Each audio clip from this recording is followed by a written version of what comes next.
조선시대 윤선도가 지은 시조 가운데 오우가가 있잖아요.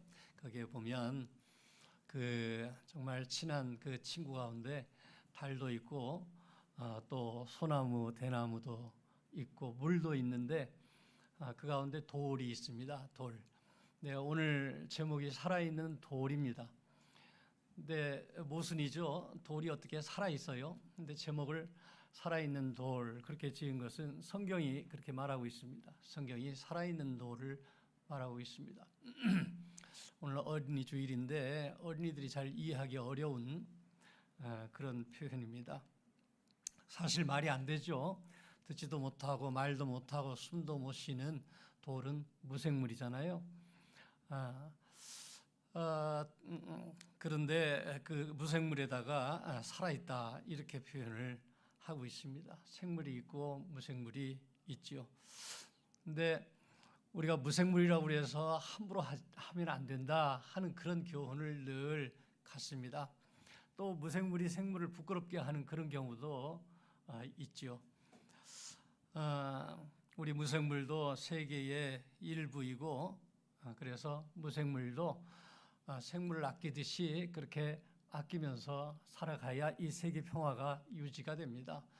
우리가 조금이라도 소금을 먹지 않으면 또 우리 몸에서 철분이 빠져나가면 우리가 죽게 되죠. 그러니까 모든 것을 다 사랑하는 평화의 세계를 이루기 위해서 세밀하게 길가의 돌멩이라도 관심을 가지고 보아야 하는 거죠. 세상에 꼭 필요한 것만 그렇게 중시되어서는 곤란하다는 말씀입니다. 함부로 배척해서는 안 되는 것이요. 세상의 가치만 가지고 평가하면 세상이 각박해지고 따뜻함을 잃어버리게 됩니다. 삭막해지고 세상의 평화도 사라집니다. 중국에 도연명이라고 하는 시인이 있었습니다. 이분이 나이 20대 말에 관료가 돼가지고 생활을 시작을 했는데 여러 번 들락거렸어요. 그 자리를 잡질 못해요. 40이 될 때까지 자리를 잡지 못했는데 조그마한 마을에 현령이 되어서 이제 또 새로 시작하나 했는데 80일 만에 그러니까 2달, 3달이 채 안 됐는데 중앙에서 감독관이 와가지고 이 위세를 떨치니까 거기에 적응을 못해요. 그래서 내가 쌀 5말 얻으려고 몸을 굽신거려서 젊은 사람한테 이렇게 해야 되는가? 그러면서 그냥 사직서를 쓰고 말아요. 우리가 잘 아는 귀거래사 있죠? 귀거래사. 나는 돌아가리라. 우리 설경구 씨가 박하사탕 맨 마지막에 나 돌아갈래 하는 거 있잖아요. 예. 그 80년도부터 쭉 험한 세월을 살면서 이 세상 도저히 적응하기 어렵다. 그래서 마지막 대학 친구들하고 막 노는 그런 자리에서 토로하고 마지막 자살하는 그런 이야기입니다. 박하사탕. 그 귀거래사에서 나온 말이에요. 나 돌아갈래, 나 돌아가리라. 전원생활로 돌아가는 거예요. 이 세상 도저히 적응할 수 없으니 나 내 순전함을 지키기 위해서 시골 들어가서 은둔자족하는 그런 생활을 하겠다 하는 게 이 귀거래사의 내용입니다. 이분은 당시에는 그렇게 인정을 못 받았어요. 그런데 나중에 당나라 송나라 돼가지고 생물이든 무생물이든 사람이든 자연이든 모든 것을 소중하게 생각하는 그런 시인으로 존경을 받고 이백이나 두보보다 더 대단한 시인으로 후대에 굉장히 존경을 받은 그런 시인이 되었습니다. 도연명은 자기 스스로 삭막한 세상을 떠나서 그 전원으로 돌아가죠. 근데 사실 오늘날 우리가 우리 주변을 보면 그렇게 스스로 들어가는 걸음이라기보다는 어쩔 수 없이 그냥 내쫓기듯이 그렇게 나 돌아갈래 하는 그런 독백을 우리가 하게 됩니다. 이 세상에 적응하기 힘든 거죠. 40 지나고 이제 한 50쯤 되면 특히 남자들, 사회생활하는 남자들이 도저히 이 사회생활에 같이 어울려서 살기가 힘들다. 그러면서 켜는 게 뭐라고요? 텔레비 켜는 게 나는 자연일이다. 그죠? 나는 자연일이다. 그걸 그렇게 좋아한대요. 스포츠를 좋아하고 그 다음에 뉴스를 좋아하고 그러다가 결국은 나는 자연인이다. 이야기를 한다는 거예요. 산속에 들어가서 혼자 살고 싶은 거예요. 세상에 적응이 안 되는 거죠. 그때 내몰리는 거예요. 그렇게 해서 어쩔 수 없이 내몰려서 세상에서 배척당하고 적응하지 못하고 산으로 들어가는 그런 사람은 버림받은 강제로 버림받은 그런 사람이죠. 세상 경쟁에서 뒤지기도 하고 또 이런저런 이유로 세상에서 어려움 당하고 가난하고 상처받고 또 몸과 마음도 아프고 그래서 혼자 그 아픔을 참아내야 하고 또 외로움을 겪어내면서 울어야 합니다. 사실 예수님이 그러하셨습니다. 구약 시대 그 예언자들, 선지자들처럼 착한 교훈을 주신 분으로 사셨지만 그러면 그럴수록 더 미움을 받았습니다. 세상의 지도자들, 기득권이라 그러죠. 이미 권력을 가지고 명예를 가지고 있는 그래서 그걸 빼앗기 힘들어하는 그런 사람들이 비판적인 얘기를 하는 그래서 가난한 사람, 어려운 사람, 힘든 사람과 친구가 되어 사는 그런 예수님을 배척할 수밖에 없습니다. 그래서 오늘 성경 말씀에 버려진 돌이다 이런 이야기가 나오는 것입니다. 예수님은 그렇게 떠밀려서 버려진 그러나 나는 자연인이다 하신 게 아니라 십자가를 향해서 정면으로 걸어가신 겁니다. 그리고 당신의 몸을 내어놓으신 거죠. 마침내 버림을 받고 버려진 돌이 되었습니다. 네, 얘기를 바꿔서 저는 힘든 가정에서 자랐습니다. 길을 못 펴고 살았습니다. 어려서 친구도 잘 못 사귀고 주눅이 들어서 살았습니다. 그런 저에게 친구가 정암 이런 호를 지어줬어요. 정자가 편안하다 그런 뜻입니다. 암은 바위죠. 그러니까 편안하고 든든한 그런 바위를 정암이라고 합니다. 이제 호가 그래서 정암이 됐습니다. 따뜻하고 든든한 신앙이 있으니 흔들리지 않는 그런 믿음의 사람이 되면 좋겠다 하는 그런 기대겠죠. 베드로처럼 흔들리지 않는 그런 믿음으로 우리가 따뜻함을 유지하면서 살아갈 수 있다면 좋겠습니다. 우리가 종종 떠밀리는, 내몰리는, 어쩔 수 없이 외롭게 살아가는, 혼자서 눈물을 흘려야 하는 그런 삶을 경험하게 됩니다. 그럴 때에 우리가 흔들리지 않는 믿음의 사람으로 소위 정함의 삶으로 살 수 있으면 좋겠습니다. 이탈리아의 미켈란젤로가 어느 날 그 대리석이 있는데 그 대리석을 뚫어지게 쳐다봤대요. 한참을 쳐다보고 있는데 그 옆에 사람이 하도 신기해서 왜 그런가 하고 물었더니 그래 나는 이 대리석 안에 지금 천사의 형상을 보고 있다네. 천사가 이 안에 있다네. 그래서 이 천사가 자유롭게 날아가게 하기 위해서 내가 무엇을 깎아낼까 지금 그 고민을 하고 있다네. 이렇게 대답을 했다지요. 그 차가운 딱딱한 돌 속에서 천사를 바라볼 수 있는 그런 눈, 그런 시선이 그 미켈란젤로에게 있었다라고 하는 것입니다. 바위 속에서 생명력을 볼 수 있는 그런 믿음의 사람이 되면 좋겠습니다. 오늘 말씀에 모퉁이돌이라는 말이 나오죠. 원래 사방에 기둥을 떠 받치고 있는 그런 주춧돌입니다. 처음에는 모양이 울퉁불퉁한 그런 자연석을 쓰다가 나중에는 좀 돌을 다듬어서 그렇게 다듬어진 돌을 사용했을 것입니다. 아마 건축자들이 이 돌은 쓸만하지 않다, 그래서 건축자들에 의해서 버려진 돌, 그런데 다시 잘 연마하고 깎아서 모퉁이 돌로 쓰여지는 그런 돌도 있었을 것입니다. 성경은 예수님의 이 생명력을 모퉁이 돌이다 이렇게 표현을 합니다. 예수님에게 생명력이 있다는 거죠. 생명을 보는 그런 시선이 있었다는 것입니다.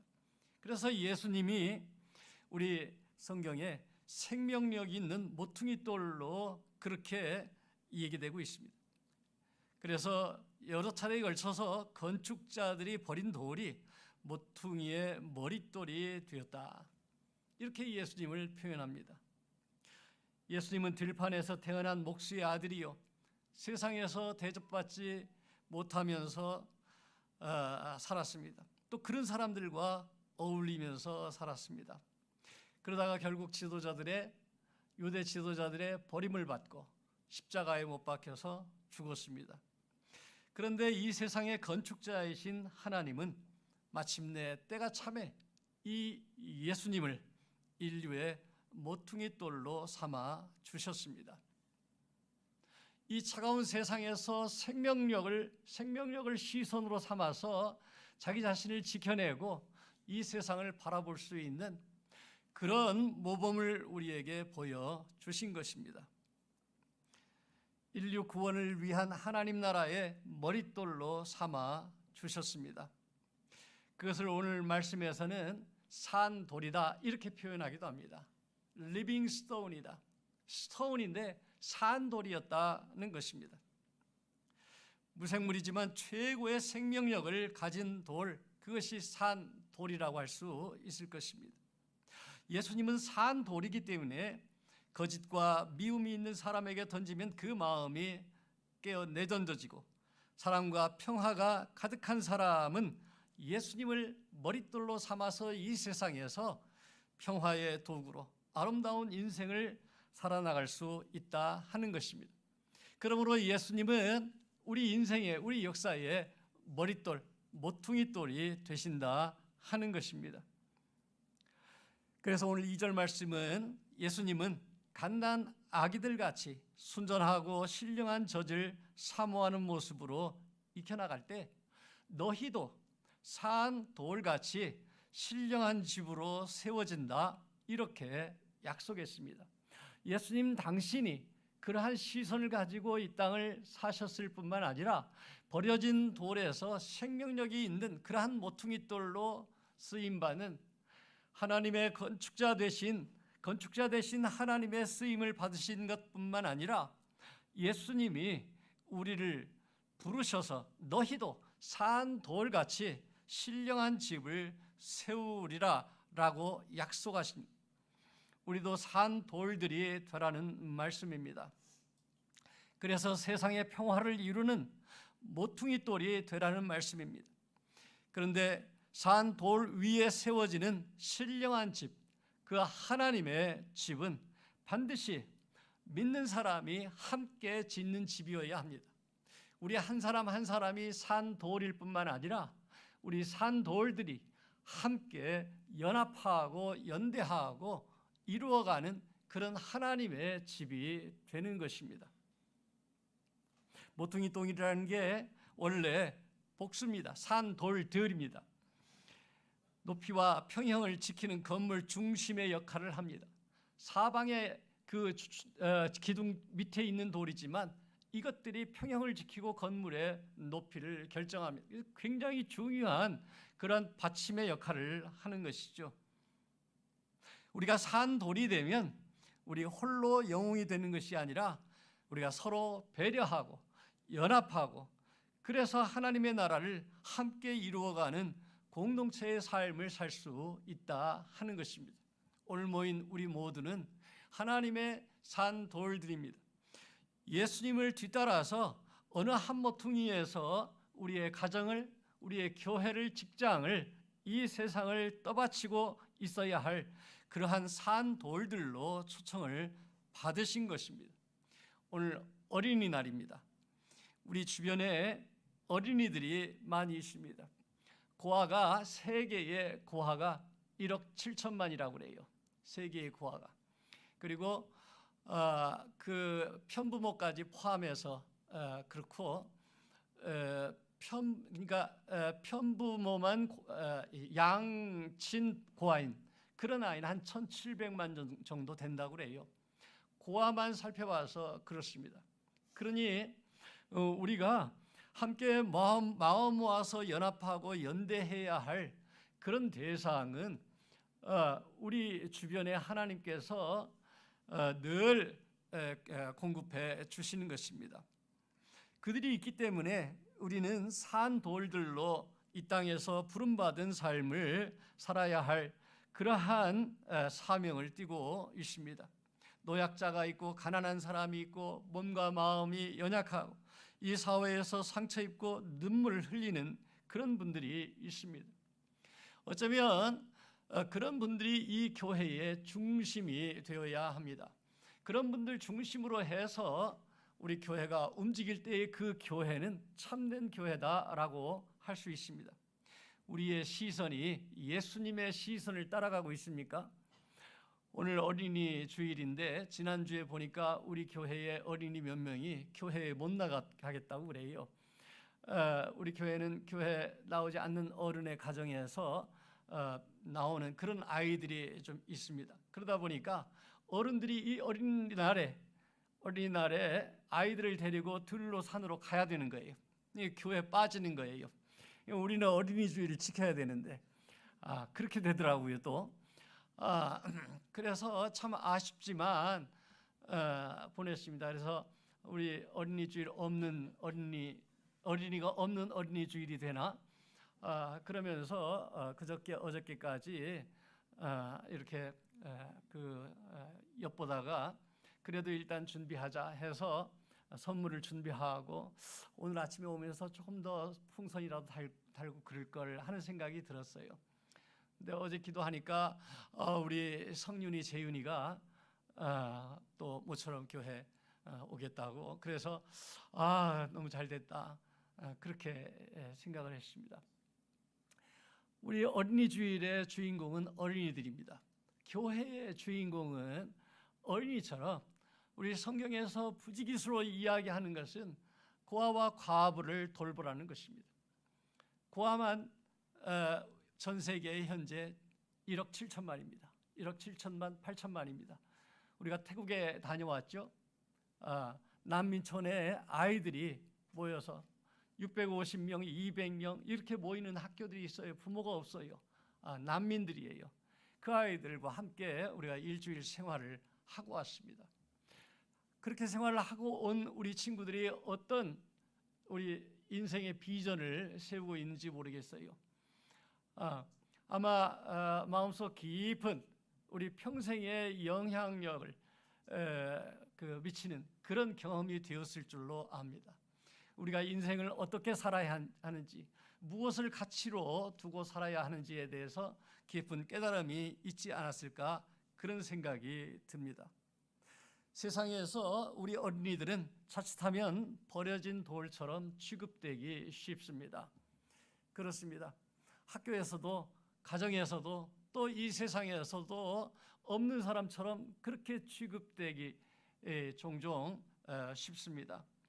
그런 아이들이 우리 교회에, 학교에, 가정에, 이 사회에 당당한 주인으로 대접받을 수 있을 때에 받는다는 말을 우리가 잘 기억해야 합니다. 무조건 왕자, 공주로 그렇게 대우해주면 그러면 왕자병, 공주병이 생겨요. 그런 것이 아니고 정말 하나님이 우리에게 맡겨주신 우리가 책임감 있게 그렇게 양육해 내야 하는 그런 하나님의 선물이라고 여겼을 때에 그들을 바라보는 시선이 달라질 수 있을 것입니다. 그들은 장차 정말 순전하고 신령한 젖을 먹고 마시면서 양육받아서 이 교회와 세상의 모퉁이돌로 성장해야 해야 하는 사람들입니다. 세상에서